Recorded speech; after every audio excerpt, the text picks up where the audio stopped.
Well, after somebody tried to rip my throat out, I managed to make a shockingly fast recovery. We're cool now though, I guess. He promises to be my friend to the end. Just hope that end comes later rather than sooner.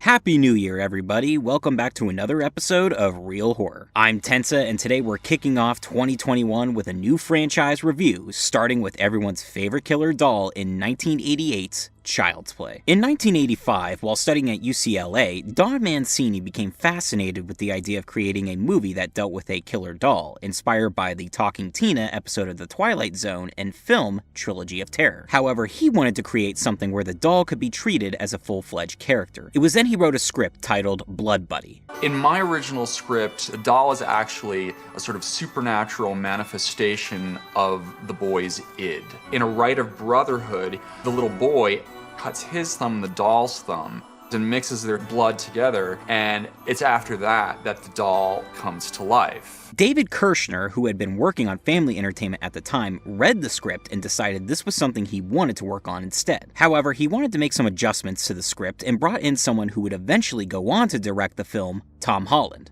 No, not Spider-Man, this guy. He worked on Psycho 2 and Fright Night. Tom rewrote the script along with John Lafia and really made some alterations to Don's original script. There were some significant changes between my original script and the final version of the movie. I felt that there needed to be more of a backstory with something malevolent that would possess this doll to be so evil. Tom Holland felt that the character of Charles Lee Ray had a fascination with voodoo, and that at the moment of death, he would pass his soul into this doll. The right person had to be placed in the role of Charles Lee Ray, aka Chucky, in order to give the character a defined personality. Brad Dourif received the script and agreed to play Charles in the prologue as a human, but a female voice actor was originally used for the doll's speaking parts. Ultimately, Dourif was brought back in to record the doll's lines since the female voice was deemed too ridiculous. Catherine Hicks would play the role of single mother Karen Barkley, while newcomer Alex Vincent would play her son, Andy. Chris Sarandon, who had worked with Tom on Fright Night, was cast as Detective Mike Norris, who would be involved with the murder of Charles Lee Ray. Kevin Yeager, an effects artist who had worked on Friday the 13th Part 4 and Nightmare Parts 2 and 3, designed the look of the Chucky doll while also being in charge of the animatronics. With a new script that focused on the voodoo-wielding killer doll, would Don Mancini's concept result in success? Let's take a look.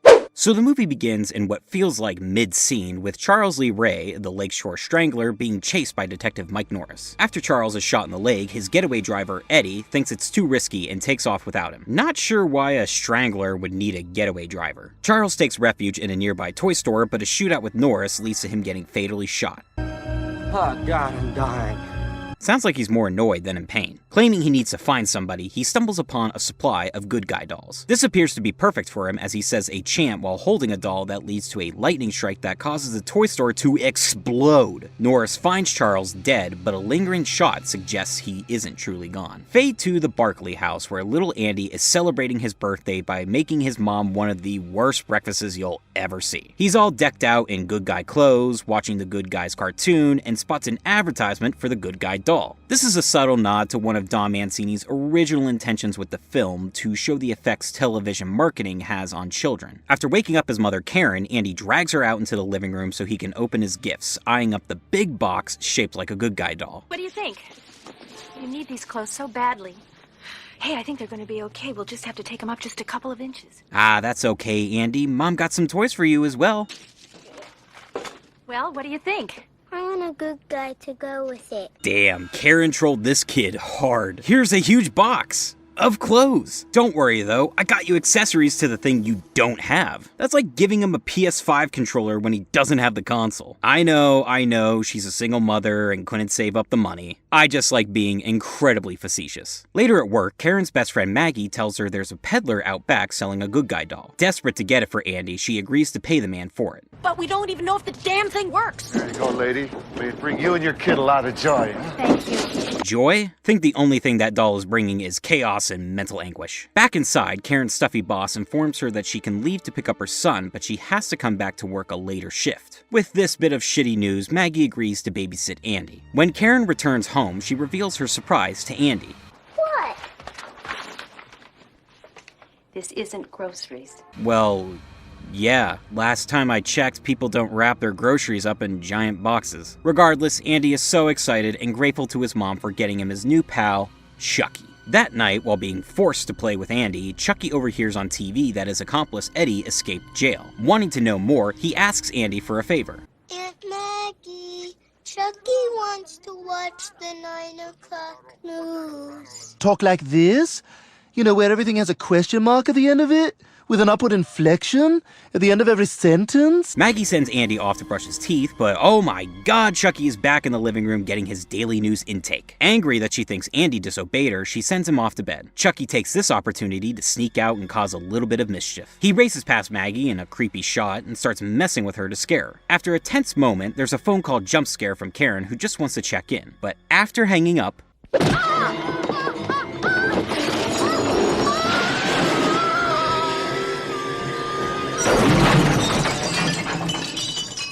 is it wrong that I find this kill kinda hilarious? After getting hit, that stumble out of the window is so over-exaggerated, like something out of the Three Stooges. Then that smash as she hits the car is so intense, I just laugh. Oh, I'm going to hell. Karen arrives home to see the outside of her apartment building is swarmed with cops. She races up to her room to discover that it's a crime scene. Andy?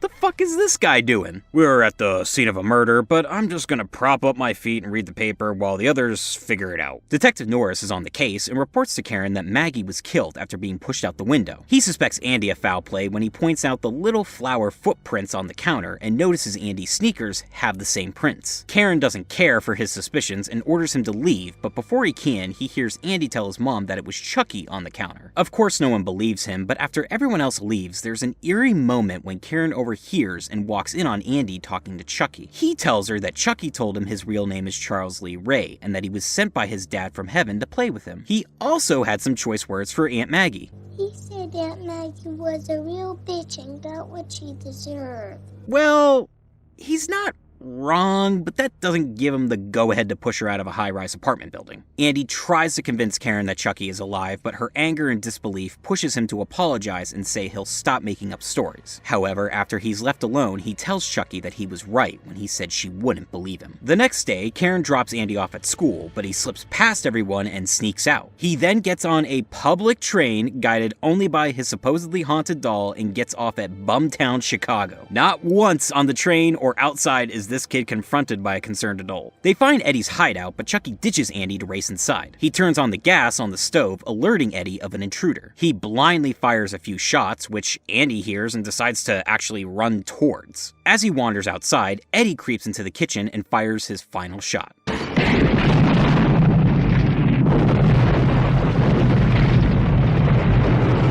Good lord, is this a Tom Holland or Michael Bay movie? It's also a miracle Andy made it out of this alive, since this is the last place he was before the explosion. At the police station, Karen is called in by Detective Norris to inform her that they have Andy in custody after finding him near the death of Eddie. She begs Andy to tell the truth about what's going on, but he refuses to let go of the notion that Chucky is alive, saying he told him he'd kill him if he told anybody. Dr. Ardmore steps in and advises Karen that Andy should stay in his child health center for a while. When Karen arrives home with Chucky, she makes the startling discovery that the batteries were never put inside the doll. Freaked out, she approaches Chucky to check. Hi, I'm Chucky. Wanna play? Ah! That's such a good jump scare. Chucky pulling out some Exorcist material. When he refuses to talk, Karen decides that she's gonna force him to by threatening him. I said talk to me, damn it, or else I'm gonna throw you in the fire!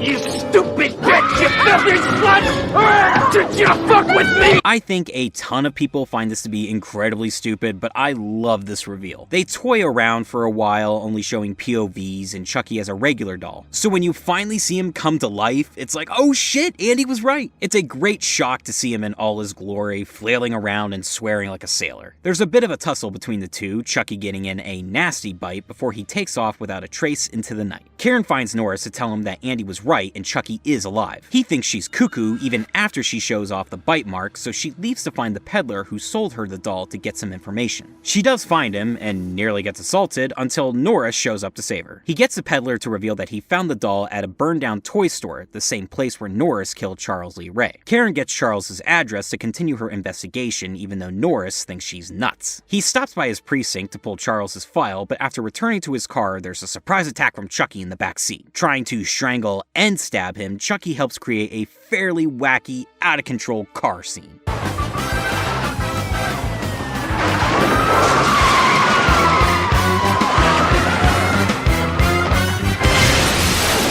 With the car flipped, there's a few good scares as Chucky tries to kill Norris, but he's shot in the shoulder, forcing him to retreat. The next day, Karen makes it to Charles's home, which has a creepy voodoo painting on the wall praising the mighty Damballa. Norris shows up too, letting her know that he looked into Charles's file and found out a few things. His nickname was Chucky, and he spent a lot of time with this man.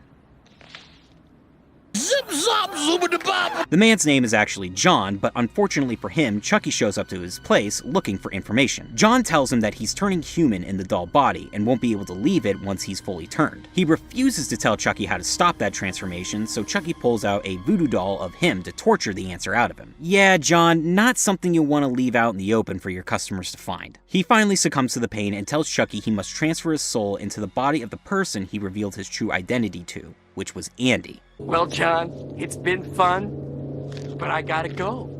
I have a date with a 6-year-old boy. Get out, everybody! Chucky stabs John's voodoo doll, killing him. However, Karen and Norris show up later, and with his dying breath tells them that they must stop Chucky before he finishes the chant and then destroy his heart. At the Child Health Center, Andy spots Chucky coming after him, and he tries to alert Dr. Ardmore to no avail. Andy breaks down into tears in what is probably Alex Vincent's best bit of acting in the entire movie. Chucky sneaks into the room, but Andy pulls a fast one and locks him in, only for him to escape out the window. Andy ends up in a medical room with Chucky and Dr. Ardmore, who tries to administer a sedative, only to have his calf stabbed and get hooked up to an electroshock machine.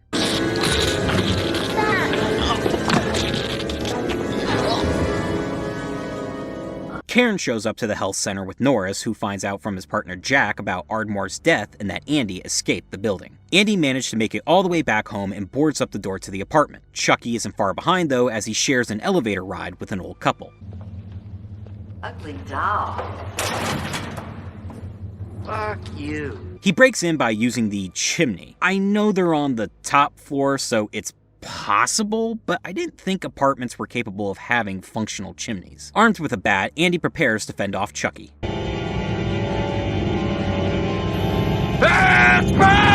A small chase leads to Chucky knocking out Andy and starting the voodoo chant on him. However, Karen and Norris make it just in time to stop him from completing it. Norris goes looking for Chucky, but is only met with a surprise bat to the gut and head. Spoiler, this essentially takes him out of the entire final confrontation. He is left completely immobile for the remainder of the movie. That's some weak shit if you ask me. Karen is able to capture Chucky and keep him contained in the fireplace, leaving Andy to light the match. We're friends to the end, remember?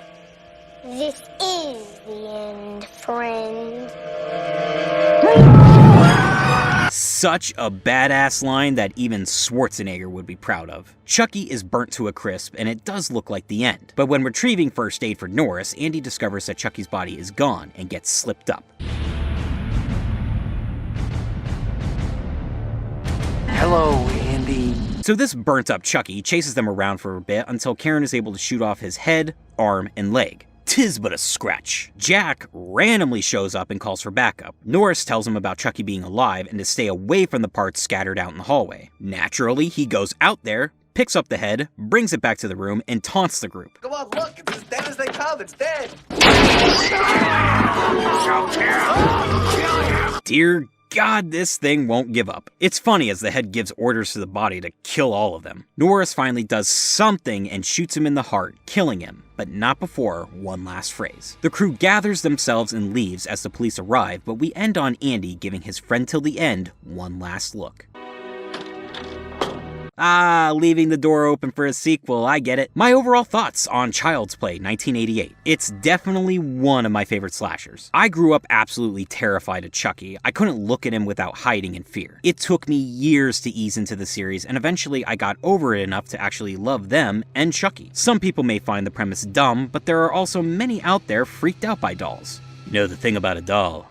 They've got lifeless eyes, black eyes like a shark's eyes. There's just something inherently creepy about them, so when you got one who has a mouth of a drill sergeant coming at you with a knife, it's scary. The movie does an excellent job of building a very eerie atmosphere on the cold, dirty streets of Chicago. It takes itself seriously despite the content with the mystery that surrounds Andy and the Chucky doll. Originally, Don Mancini wanted to make the audience guess longer as to whether or not it was Andy or the doll committing the murders until the inevitable reveal of Chucky. Unfortunately, the opening of the movie removes any doubts, even though they still try to make the viewer suspicious for a bit. The whole voodoo thing is weird, and Mancini wasn't a big fan of this addition to his original script, but in my opinion, it works well enough to establish rules and a mythology for the doll possession. I think it can be genuinely creepy and tense at times in the first half, especially when Maggie is being stalked in the apartment and when Karen discovers the batteries in the box. The suspense is lost after Chucky's reveal, but I still enjoy it because now that the charade is up, he can go about his business, and now we have a conflict in that we don't want him to make it to Andy to transfer his soul. We also get to see his look gradually change, which is great. It's this slow evolution of watching his features morph into being more human-like. The animatronics on Chucky look decent for 1988, although you can tell when it's just a person in a costume. It gets better as the movies go on, but this first attempt is good at giving the illusion that he's moving on his own. I really like the main trio of human characters in Karen, Andy, and Detective Norris. Catherine Hicks and Alex Vincent have a very cute and realistic mother-son relationship, as you get a good sense that they're struggling after the death of the father, but trying to make the best of everything. Hicks is able to convey the fear and anger she feels when Andy won't stop saying Chucky is alive, but when she learns the truth, it's awesome to see her go to all the measures in order to rescue her son. Vincent is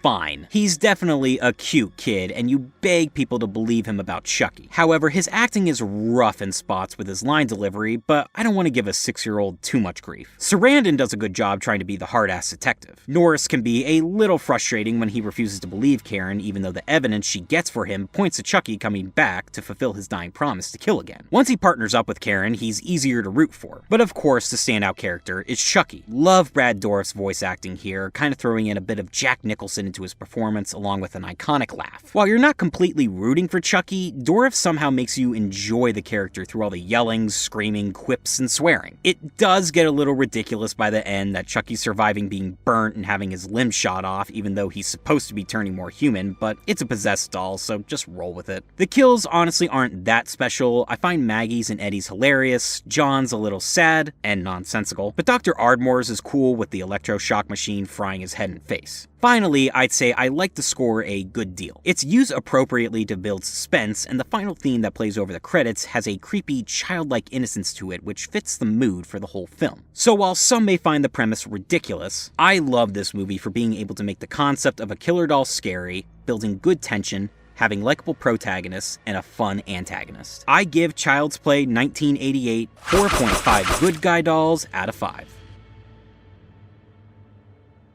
But let me know your thoughts. Does the notion of a killer doll do nothing for you? Or did Chucky used to scare you like he did me? Where does he rank among your favorite slashers? And what was your favorite kill? Don't forget to subscribe and follow my Twitter and Instagram. Links to those are in the description. Next week, Chucky is rebuilt and out for Andy's soul in Child's Play 2. So until next time, peace.